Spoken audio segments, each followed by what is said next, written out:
Welcome to the Daily Intelligence Brief from IntelStor for the 10th of November 2025.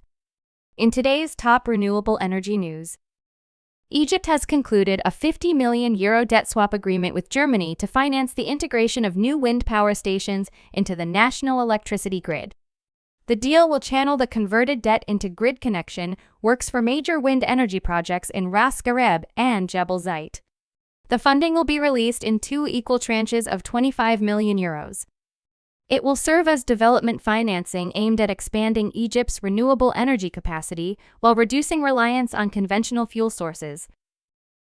Mexico could exceed 10 gigawatts of installed wind energy capacity by 2030. If the integration of 2.18 gigawatts that would be enabled by the federal government is realized. This would complement the 7.782 gigawatts that is currently operational. At the end of 2024, there are 74 wind farms in operation in 15 states. The 3,342 wind turbines have an annual production approximately 19.9 terawatt-hours. That is equivalent to 5.68% of national electricity generation.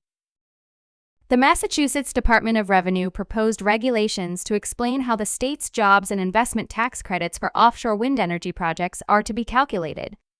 The bill explains the calculation of the offshore wind jobs credit allowed for eligible taxpayers that commit to the creation of not less than 10 net new permanent full-time employees in the Commonwealth to support the offshore wind industry.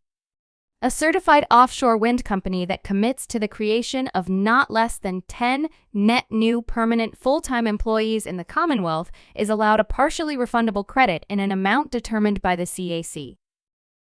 Barbados has made a key move in its energy transition and investment roadmap with the launch of procurement for two projects.